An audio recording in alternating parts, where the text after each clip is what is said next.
নমস্কাৰ মৰামৰিসকল higher secondary first ইয়াৰৰ exam কেতিয়া অনুষ্ঠিত হ'ব লগতে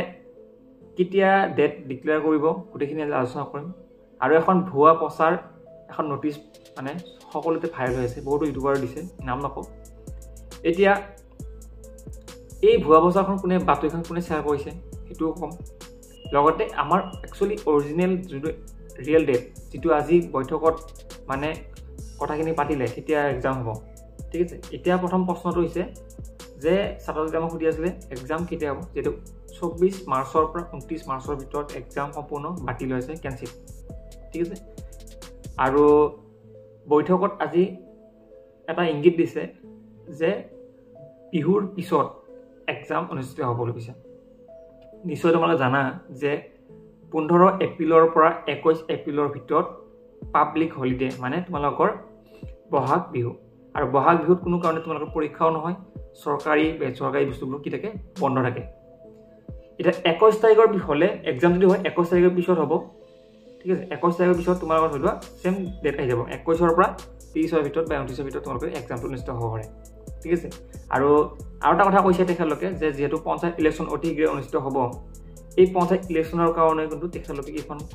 কাম চলি আছে যেটো পঞ্চায়ত ইলেকশ্যন যদি আগৰ হয় তেতিয়া হলে তোমালোকৰ কি হ'ব এক্সামটো পিছতে হ'ব কাৰণ কিহৰ কাৰণে মই কৈছো যে পঞ্চায়ত ইলেকশ্যন আহাৰ লগে লগে যিমানবোৰ টিচাৰ আছে স্কুলৰ এই টিচাৰসকলক এই ইলেকশ্যন লৈ যাব হেতুৰ কাৰণে বহুদিন কথা চালি জাৰি মানে বস্তুনি চাই আছে এইকাৰণে এটা ডেট এটা ফিক্স কৰিব পানে তেখেতলোকে আৰু এটা কথা কৈছো মই যে ছাত্ৰ-ছাত্ৰীসকল এটা পঢ়ি থকাৰ মেইন দৰকাৰ আমি একচুৱেলি এক্সাম দিবই লাগিব এক্সাম যেহেতু দিবই লাগিব এইকাৰণে পঢ়াৰ দৰকাৰ আৰু কোৱেশ্চন পেপাৰ যিখিনি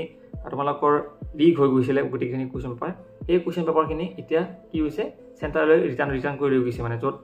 আমাৰ গুৱাহাটীৰ পৰা আহিছিল যে সেইবোৰ সব এতিয়া লৈ গ'ল ঠিক আছে সেইবোৰ লৈ গৈ এতিয়া নতুনকৈ ৰিপ্ৰিন্ট হ'ব নতুন প্ৰশ্ন প্যাটাৰ্ন চেঞ্জ হ'ব ঠিক আছে তোমালোকে অলপ ভালকৈ পঢ়িব লাগিব এবাৰেই কিন্তু কোৱেশ্চন পেপাৰ অলপ সহজ হ'ব পাৰে আগতকৈ অলপ সহজ হ'ব পাৰে সেইটো কাৰণে তোমালোকে অলপ ভালকৈ পঢ়া আৰু গমে পালা আৰু যোনসকলে মানে এই এখন 1 তাৰিখ নে 2 এপ্ৰিলত তোমালোকৰ পৰীক্ষা হ'ব বুলি এখন নোটিছ পাই আছে চাই আছে বা WhatsAppত দিছে বহুতে মোক বা বহুতে ইউটিউবতো প্ৰচাৰ কৰিছে সেইবোৰ সম্পূৰ্ণ ফেক হয় তাতে কোনো ধৰণৰ স্পষ্টভাৱে লিখা নাই আৰু তাতে দেখিলেই গম পায় নটিছখন দেখিলেই গম পায় যে মোবাইলত টাইপিং কৰা এখন নটিফিকেশ্যন যে অফিচিয়েল বা প্ৰফেচনেল এখন ডাইৰেক্ট দেখিলেই গম পায় যে এখন ডাইৰেক্ট ধৰা পৰে যে ডাইৰেক্ট ফেক ঠিক আছে এইখিনি কাৰণে কৈছো যে তোমালোকে এটা মোষ্টলি পঢ়ি থকাৰ কাৰণে চেষ্টা কৰা 21 তাৰিখৰ পৰা 21 যে 15 এপ্ৰিলৰ পৰা 21 এপ্ৰিললৈকে যেটো হলিডে হ'ব ঠিক আছে বহাগ বিহু সকলো বন্ধ থাকিব তাৰ আগলৈকে তোমালোকে এক্সাম অনুষ্ঠিত নহয় কাৰণ নহয় কাৰণ কি কোৱেশ্চন পেপাৰৰ প্যাটাৰ্নবোৰ প্ৰশ্ন কাটিব লাগিব প্ৰিন্ট কৰিব লাগিব সেই হিচাপত প্ৰশ্ন পেপাৰখিনি ডিস্ট্ৰিবিউট কৰিব লাগিব বহুতখিনি এটা সমস্যা সৃষ্টি এটা হ'ব